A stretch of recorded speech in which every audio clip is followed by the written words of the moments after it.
नमस्कार। आज एक महत्वपूर्ण सवाल जो लगभग प्रत्येक भारतीय के मन में है कि कांग्रेस क्या शुरू से हिंदू विरोधी राजनीतिक दल था या आज उस प्रकार की धारणा बनी है, और यदि बनी है तो फिर क्या, क्यों और कैसे, मतलब किस प्रकार से ऐसा हो गया।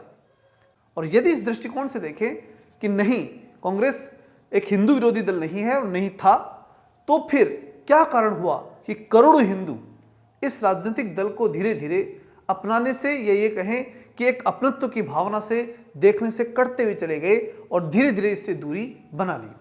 क्या कारण हुआ कि लोग ये मानते हैं कि हिंदुत्ववादी दल जो है वो बीजेपी है और कांग्रेस हिंदुओं का समर्थन नहीं करती। इस प्रकार की भावना पैदा कैसे हो गई।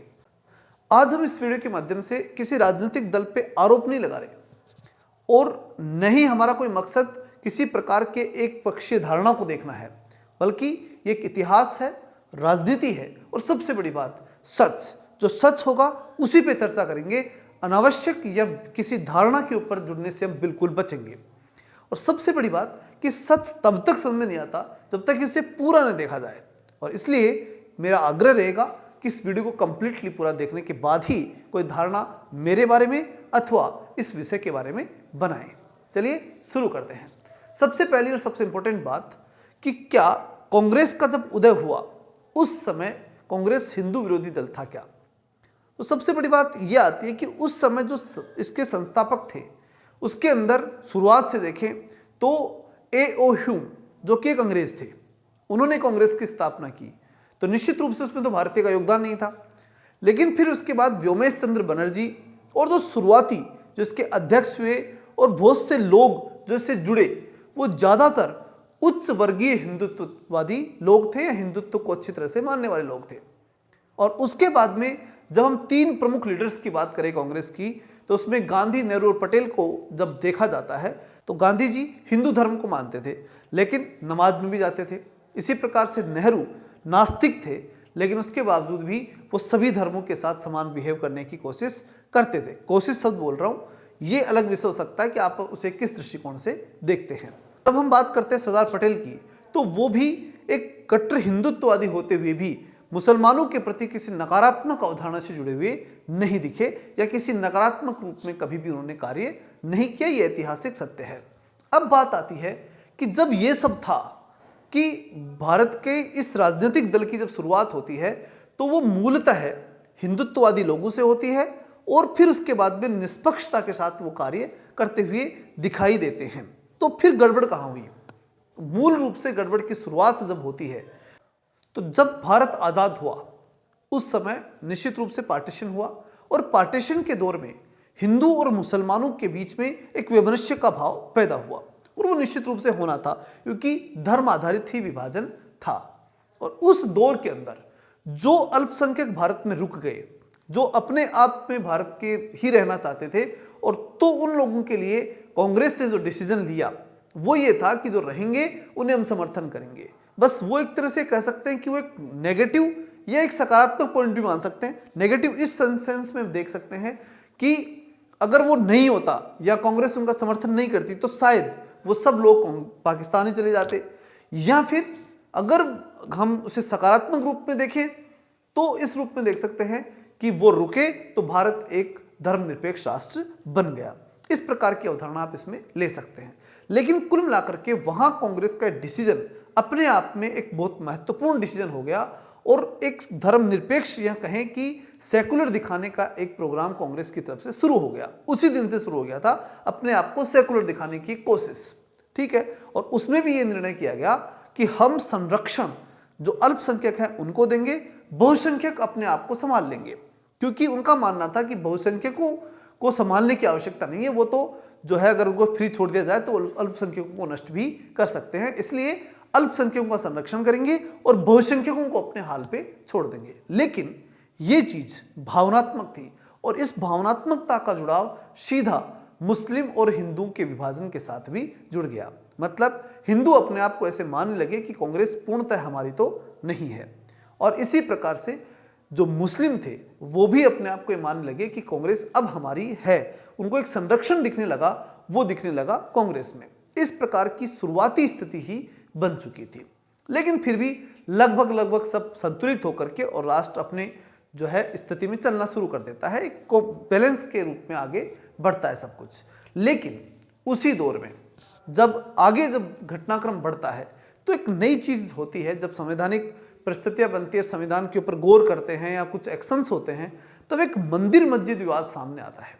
वो कैसे आता है कि जितने भी मंदिर हैं और जो अच्छे दान या अच्छा कलेक्शन देने वाले जो मंदिर थे, उन सब का पैसा या वो उन सब का जो अंडर है वो गवर्नमेंट के नीचे कर दिया गया कि सब कुछ उन मंदिरों का, बड़े मंदिर जो होंगे उनका सारा कलेक्शन किसके अंडर में होगा, गवर्नमेंट के। ये तय हुआ। लेकिन इसी के समानांतर जो चर्च हैं या जो मस्जिदें हैं या फिर इस प्रकार की अन्य धार्मिक संस्थाएं हैं, उनके ऊपर गवर्नमेंट का कोई नियंत्रण नहीं होगा। वो संस्थाएं अपना अपना जो भी कमाते हैं वो कमाएं और अपना अपना डेवलपमेंट करें। इस प्रकार की कंडीशन रही। तो एक हिंदू में एक भावना हुई कि भाई ऐसा क्यों, हमारे मंदिर हैं तो फिर वो भी हमारे हवाले किए जाने चाहिए, उनके ऊपर सरकार का नियंत्रण क्यों। ये प्रश्न अपने आप में बहुत बड़ा था और इस प्रश्न को लेकर के भी हिंदुओं में एक भावना आई कि कांग्रेस हमारी नहीं है। ये एक भावना उस समय फिर डेवलप हुई। मतलब कांग्रेस के प्रति विरोधी भाव हिंदुओं में आया तो वो एक दिन में नहीं आया, ये दूसरा बड़ा कदम था। फिर उसके बाद आगे बढ़े, जो निर्णय हुए उन निर्णयों का असर था। फिर उसके बाद थोड़ा सा और आगे बढ़े तो उसके अंदर फिर आता है जो सबसे महत्वपूर्ण था, वो था एक केस, वो था शाहबानो केस। ये 1985 में आया हुआ वो महत्वपूर्ण केस था जिसमें शाहबानो नामक एक महिला जो थी, उसे कोर्ट ने एक आदेश दिया कि भाई ये महिला है और महिला को भरण पोषण का भत्ता मिलना चाहिए। ये बात जो है पूरी तरह से मुस्लिम समुदाय सहमत हो नहीं पाया और मुस्लिम समुदाय ने दबाव डाला कांग्रेस पर और कांग्रेस ने संसद में कानून बना करके और फिर उनके लिए विशेष रूप से मुस्लिम पर्सनल लॉ बोर्ड और बहुत सी चीज़ों का डेवलपमेंट हुआ और बहुत से कुछ परिवर्तन उसके अंदर किए। यानी कि जो कुछ किया संशोधन वो मुसलमानों के पक्ष में कर दिया और उस महिला को संरक्षण कांग्रेस नहीं दे पाई। मतलब फिर हिंदुओं में एक भाव गया कि यहाँ पर संविधान हारा है और राजनीति जीती है। ये भाव फिर से जो है पूरे समाज में गया और उन्होंने कहा कि मुसलमानों के वोट बैंक के लिए कांग्रेस ने जो है शाहबानो केस के अंदर पूरी तरह से शाहबानो के खिलाफ जाकर के और मुसलमानों के वोट बैंक की तरफ जाकर के समर्थन करते हुए और वोट बैंक के लिए डिसीजन कर लिया और संसद में संशोधन कर दिया। इस प्रकार का फिर से एक भाव जाता है और हिंदू समाज में फिर एक उद्वेलना आती है कि नहीं, ये सिर्फ मुसलमानों को ही अपना वोट बैंक मानते हैं और उनके लिए कुछ भी करने के लिए तैयार है। इस प्रकार का भाव हो जाता है। फिर उसके बाद जब 1985 में हुआ तो उसके जस्ट बाद में 1986 में उसे बैलेंस करने के लिए, क्योंकि कांग्रेस के अंदर ये बात गई कि नहीं नहीं इससे हिंदू समाज नाराज हो रहा है, तो एक प्रयास किया गया और सकारात्मक रूप में अपने आप को प्रेजेंट करने के लिए हिंदुओं के लिए, और उन्होंने राम मंदिर का ताला खुलवाने के लिए और उसके बाद में शिलान्यास के लिए कुछ प्रयास किए। लेकिन स्पष्ट रूप से खुलकर के कांग्रेस उसके अंदर, जैसे कि आज की तारीख में नरेंद्र मोदी जी जो प्रधानमंत्री वर्तमान में, ये जिस प्रकार से मंदिर निर्माण से लेकर के और ध्वज फहराने तक लगातार खुल करके एक हिंदू होते हुए, हिंदू अस्मिता के साथ में और पूरी तरह से हिंदुओं को प्रेजेंटेशन करते हुए कि भाई मैं हिंदुओं का नेता हूं, इस प्रकार का प्रेजेंटेशन करते हुए खुल के काम कर रहे हैं। ऐसा खुल के कांग्रेस उस समय नहीं कर पाई और इसलिए मुसलमानों ने तो ये सोचा कि आपने जो है हिंदुओं का समर्थन करके हमें धोखा दिया है, क्योंकि कल तो आप हमारे साथ खड़े थे शाहबानो केस में और आज आप हिंदू के साथ खड़े हो गए। और उधर हिंदुओं को लगा कि ये व्यक्ति कल उधर थे, आज इधर आ गए। मतलब इस प्रकार का एक जो पॉजिटिव सेंस हिंदू में भी पूरी तरह से डेवलप नहीं हुआ और खुलकर आना चाहिए था, ये चाहते थे उस समय के हिंदू लीडर्स। इसलिए हिंदुओं ने देखा कि ये खुलकर नहीं आ रहे, इसका मतलब आज भी ये मुसलमानों के साथ ही खड़े हैं। तो इस प्रकार शाहबानो केस और राम मंदिर के जो ताले खुलने के संदर्भ में जो केस था, दोनों में ही जो है कांग्रेस एक तरह से अपना एक भ्रम जाल फैला चुकी थी और पूरे सोसाइटी में ये क्लियरिटी नहीं आ पा रही थी, या दोनों समाज जो थे वो क्लियरिटी नहीं ले पा रहे थे कि कांग्रेस किस धड़े की तरफ है।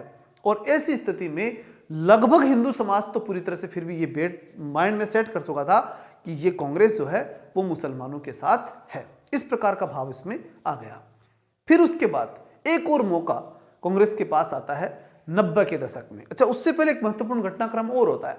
एनसीईआरटी का जो सिलेबस था उसमें एक परिवर्तन होता है और उस परिवर्तन में भी मुसलमानों को फिर से खुश करने के लिए एक जो मुस्लिम आक्रांता जो लोग थे उनको महिमा मंडित करने का प्रयास किया जाता है। वो मुस्लिम आक्रांता यहाँ के हीरो के रूप में दिखाने का एक प्रयास उनके लिए होता है, जिसमें विशेष रूप से जो अकबर जो है उसे महान बताने का प्रयास किया गया। महाराणा प्रताप और शिवाजी को एक तरह से एक साधारण जो है वो राजा के रूप में दिखाने का प्रयास किया गया, जो कि उस समय अपने आप में टेरिटरी थे। मेवाड़ अपने आप में पूरा राजवंश लेकर के चलता था, पूरे राजस्थान का नेतृत्व करता था, पूरे राजाओं का नेतृत्व करता था। उसे एक साधारण से एक राजा के रूप में प्रेजेंट कर देना, शिवाजी जो कि पूरे दक्षिण भारत में एक बड़ा नाम था, उन्हें एक साधारण रूप में प्रेजेंट करना, और जो दिल्ली की सल्तनत के जो मुगल शासक थे उन्हें बहुत बड़े विशाल रूप में दिखाना, ये जो चीज़ थी ये भी हिंदुओं में एक प्रकार से इस प्रकार की चोट पहुंचा रही थी कि ये लोग यानी कांग्रेस जो है वो चाह कर के ही जो है वो इन प्रकार के जो आताई हैं, आक्रांता जो हैं, और इसमें एक बात और जो है प्रेजेंट की गई किताबों में, वो ये थी कि जो विदेशी आक्रांता आए, मंदिर तोड़े और अपनी संरचनाओं का निर्माण जो उन्होंने किया, चाहे वो विभिन्न प्रकार की कोई भी रचना बनाई, उसकी कलाकृति पढ़ाना, उनके बारे में विशेषता बताना, वो सब चीज़ें जो डेवलप करके उन किताबों में पूरी तरह से दिखाने का प्रयास किया गया। तो और ये दिखाने का प्रयास किया गया कि ये तो भारत के निर्माता हैं, ये तो भारत का विनाश करने वाला नहीं है, बल्कि जिस ढांचे को या जिन मंदिरों को तोड़ा, क्या वो सुंदर नहीं थे? वो सब सुंदर थे, लेकिन उनको तोड़ करके उसके बाद में अपनी तरफ से कलाकृति बनाना या जो चीज़ें बनाने की बात थी, वो सब चीज़ें ज़्यादा दिखाने का प्रयास उन किताबों में किया गया। तो इस बात को लेकर के भी फिर से हिंदुओं के मन में एक विशेष भाव हुआ कि कांग्रेस किसी भी स्थिति में या कहीं भी, चाहे शिक्षा का क्षेत्र हो, चाहे वो निर्णय का क्षेत्र हो, कहीं पर भी हिंदुओं के साथ खड़ी नहीं है। इस प्रकार का भाव फिर से गया। और उसके बाद में एक मौका अंततः जब आया कि जब राम मंदिर आंदोलन चला 90 के दशक में, उस दशक में बीजेपी ने खुल करके उस समय राम मंदिर बनाने और उसके जो पूरा जो ढांचा गिराने के संदर्भ में जो सब जानते हैं कि बाबरी मस्जिद का जो ढांचा गिरा था, उस ढांचे को गिराने के अंदर बीजेपी खुल करके थी। फिर राम मंदिर बनाने के समर्थन में बीजेपी खुल करके थी, और तब से लेकर के जब तक राम मंदिर नहीं बन गया तब तक उनके मैनिफेस्टो में राम मंदिर निर्माण पूरी तरह से स्थापित था। और वो स्थापित से इसी बात के लिए था कि हम हिंदुओं की लीडरशिप करने के लिए तैयार हैं, खुल करके आए। और वो लोग उस चीज़ को पूरी तरह से इग्नोर करते चले गए, और उस इग्नोरेंस के तहत ही धीरे धीरे हिंदू समाज पूरी तरह से एक विशेष पार्टी की तरफ चलता चला गया, यानी बीजेपी की तरफ चलता चला गया, और कांग्रेस से दूरी बनाता हुआ चला गया। ये चीज़ जो बनी, इस सब का जिम्मेदार स्वयं कांग्रेस थी। और फिर वहाँ से भी आगे जब आधुनिक कांग्रेस की बात की जाए तो उसमें तो फिर और भी एक कदम आगे बढ़ गए। जब जो है 2014 की बात करें, उसके आसपास के समय की बात करें, तो भगवा आतंकवाद, ऐसे शब्द कांग्रेस की तरफ से गढ़ने शुरू किए गए। और ये चीज़ फिर उसके बाद हिंदुओं के लिए असहनीय स्थिति पहुंच गई कि आप अब हमें आतंकवादी बनाना शुरू कर चुके हो। तो उसके बाद में फिर हिंदुओं के लिए बड़ा ही एक तरह से एक झटका बोल सकते हैं वो आया, और उन लोगों ने बहुत तीव्र गति से जो है वो बीजेपी का सपोर्ट किया, और 2014 के अंदर बीजेपी को संपूर्ण समर्थन के साथ में और नरेंद्र मोदी को एक कट्टर हिंदू नेता के रूप में प्रेजेंट करते हुए और जिता दिया। ये एक बहुसंख्यक द्वारा किया गया कार्य था, जो एक दिन में बहुसंख्यक एक राजनीतिक दल की तरफ गया हो ऐसा नहीं है। ये पूरा घटनाक्रम जो है वो अलग अलग घटनाओं के जोड़ के साथ में बढ़ता चला गया, और धीरे धीरे कांग्रेस हिंदुओं से दूर होती चली गई। और फिर ये दूर ही होती चली गई ऐसा नहीं रहा। फिर जो निर्णय हुए, आज भी जब देखा जाता है कांग्रेस में राहुल गांधी जी द्वारा भी, तो उसमें कहा जाता है कि ओबीसी का नाम लेते ही केवल एक ओबीसी हिंदुओं के वर्ग की बात नहीं होती, बल्कि मुसलमान जो कि लगभग 90% ओबीसी में आते हैं, उनकी तरफ झुकाव दिखता हुआ दिखाई देता है। मुस्लिम ओबीसी इस प्रकार की जो बात करते हैं, तो उससे फिर वो दिखता है कि नहीं ये सुधरेंगे ही नहीं, इनकी कंडीशन ही ये है कि ये मुसलमानों के ही रहेंगे। इस प्रकार का भाव फिर उनमें पैदा रहता है, और उधर खुलकर के बीजेपी जो है वो हिंदुओं की लीडरशिप करती हुई दिखाई देती है। तो फिर निश्चित रूप से हिंदू किधर जाते हैं? बीजेपी की तरफ जाते हैं। और ये जो दूरी बनी उसकी स्वयं जिम्मेदार कांग्रेस ही रही। और इस देश के बहुसंख्यक समाज से दूरी बनाने के बाद कोई ये कहे कि वोट चोरी हो रहे हैं, तो ये भी अलग बात ही हो गई। इसके बाद समझ से बाहर है कि कोई व्यक्ति कैसे किस प्रकार के राजनीतिक स्टैंड ले पा रहा है। चलिए मिलते हैं नेक्स्ट वीडियो में, तब तक के लिए जय हिंद, जय भारत।